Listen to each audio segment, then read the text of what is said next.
Is the new Civic Hatchback Hybrid a get it or skip it? We're showcasing the 2025 Honda Hatchback Hybrid Sport in meteorite gray over black interior. This year, we get a hybrid, which we have been waiting for a very long time since we lost the Insight in North America. You can option up to 8 different colors, but only 2 colors into the interior, the best in class with horsepower and torque. I'm Anthony from Hawkeye Rides, and I'm gonna throw in some pros and cons, compare this against the competition, and I'll throw in a problem later on in the drive part of the review to see if this is a get it or skip it if you're looking for a hybrid. First off, active sound control, and you can get up to 4 different driving modes ticking the box to the hybrid. There's 3 trims to choose from, all of which will have LED headlights and daytime runnings that integrate into the honeycomb top part of the grille that pushes out the Honda badge. The lower is going to carry on with the honeycomb going into the air pocket, so it has the dynamic style. This year they actually pack performance to the Civic when you tick the box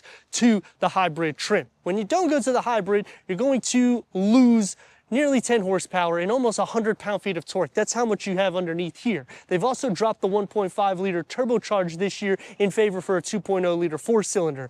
And with the hybrid, you get a 2 liter 4-cylinder producing 200 horsepower combined and 232 pound-feet of torque paired to an eCVT transmission.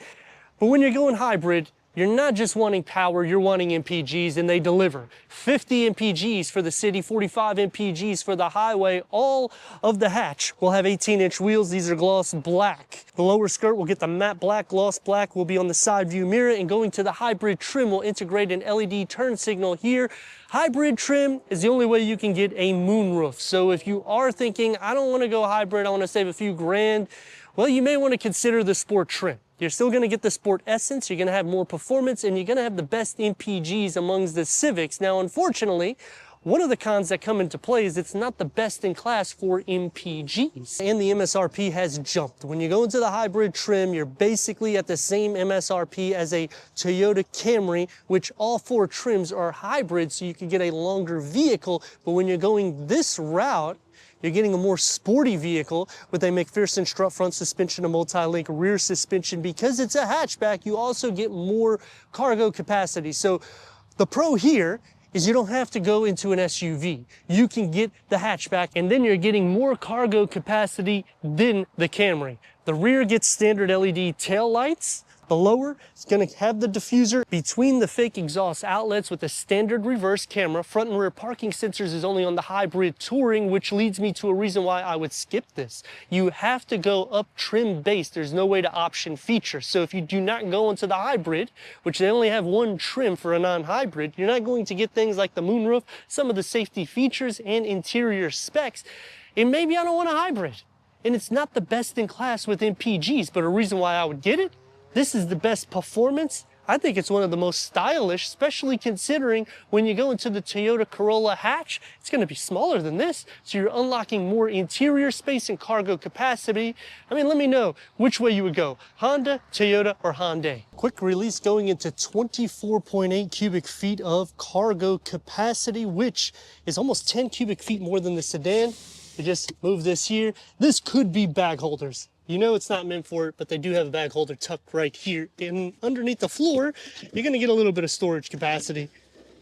But the benefits of a hatch is split folding these rear bench at a 60-40 split, and look at that cargo capacity. It's basically an SUV, but it's a hatchback. The key fob to the Civic Hatch Hybrid Sport. Manual seat adjustment is for the front. 8-way power seat adjustment is only going to be on the Touring Hybrid. Heated front seats start on this trim. And you're going to get a welcoming. And the honeycomb goes all into the center of the dash with the gloss black. Sport pedals is on all of the hatch. Let's fire it up.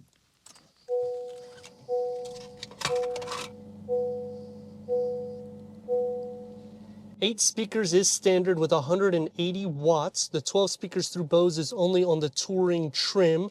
Bluetooth hands-free connectivity with Apple CarPlay and Android Auto, that's wireless. AM, FM, Wi-Fi hotspot, and the Touring will have a 9-inch touch screen, which will unlock Alexa built in, HD radio, Honda Link is on all trims. Put it into reverse and we get a reverse camera that's going to be on all trims. The trajectory does expand out and you have different camera layouts here on this little sub menu. Dual climate control settings start on this trim. So you can only get that on the hybrids. If you just go for the Sport hatch, it's only going to be a single climate control. Wireless charging pad is only on the Touring trim, 2 USB-C ports and a 12-volt charger. Leather around the shifter, and on the 3-spoke steering wheel, it's multi-function. Gloss black is going to surround everywhere.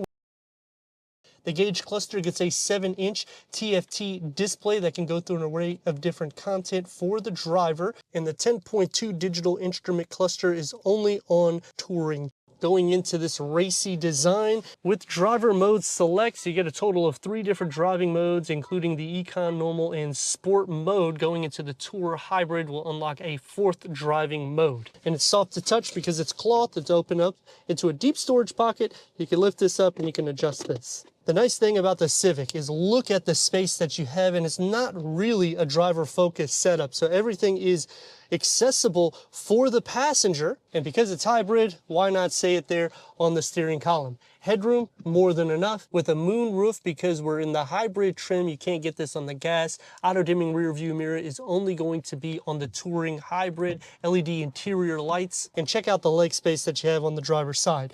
Door panel and dash configured together. I kind of wish the gloss black started here instead of just coming back here, but they do a good job in the sense of keeping the pattern design. It's only soft to touch where it needs to be, 1 touch up and down for the front windows, with a wide storage pocket and a large opening. For the back seat, this is the opening that you have to fit 2 more with the cup holders and armrest down. There isn't any charging ports, air vents, storage only behind the passenger seat. The door panel gets stripped of the glossy black, as well as the soft materials here. You only receive it here with that wide storage pocket coming into the back, but it's not as long.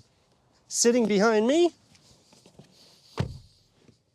knee space is not going to be compromised, nor is headroom, and this is a hatch. Now sliding into the center, the floor is not completely flat, so you have to lift up. But the rails, they're actually pushed up enough. So you'd just be sharing a touch of feet space, butt, leg, and shoulder space. It isn't really compromised, and even headroom, it's actually carved out for you. So the Civic does a good job with keeping this more opened up to give more headroom for tall people like me. 200 horsepower is crazy, considering we're getting it backed with 232 pound-feet of torque. This is a hybrid, so you're not usually expecting to get performance numbers out of something that is for MPGs, and they take care of you with MPGs as well. So I like that both boxes are ticked. Hatchback, so you got the sporty styling, you get the more cargo capacity. I mean, nearly 10 cubic feet more than the sedan, and you can fold down the seats, which opens it up to basically like an SUV. It does sit a little bit lower to the ground, but you're also expecting that. Now we have it in sport mode. We're going to see how that performance unlocks.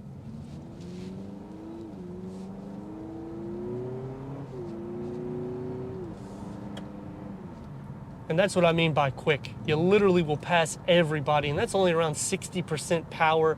I hit about 75% power here and there.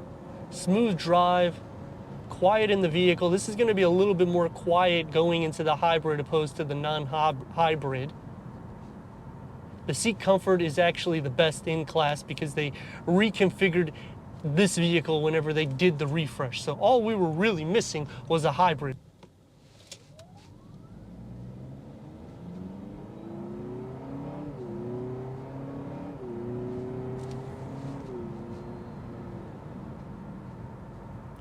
Now the engine note is not going to be something that's thrilling and exciting, and it doesn't necessarily throw you back in your seat, but I mean, ultimately, it's great that we're getting all of this in one package. It's gonna take me to some pros and cons. Starting off with the pros is the seat itself is gonna be a little bit more comfortable than going into Toyota and Hyundai. My knees don't necessarily sit up in the air like them, so the butt area is a little bit better. I do wish that they add manual cushion extensions. I don't know why they don't listen, because now we're over 30 grand. A con also is trim base. Not a huge fan of that, especially when you only have 3 trims to choose from. Not a lot of colors, so it gets a little dull in the interior. This 7-inch screen coming out of the dash, it's starting to get a little bit old and it's small. They could have integrated this into the dash. In getting the larger screen and the larger gauge cluster, you can only get it on the touring trim, and it has to be a hybrid in order to get these features. That's the big problem ultimately. I mean, you can't go non-hybrid. They're literally forcing you to go that route, but because of so much extra horsepower and torque, I'm okay with some of that. But in the same aspect, give us maybe a second trim for the gas variant non-hybrid, so that way we can tick the box to some of these features. As for braking, stops on a dime. It doesn't feel heavy at all. Turn radius is about 1.5 lanes. Let's rock and roll.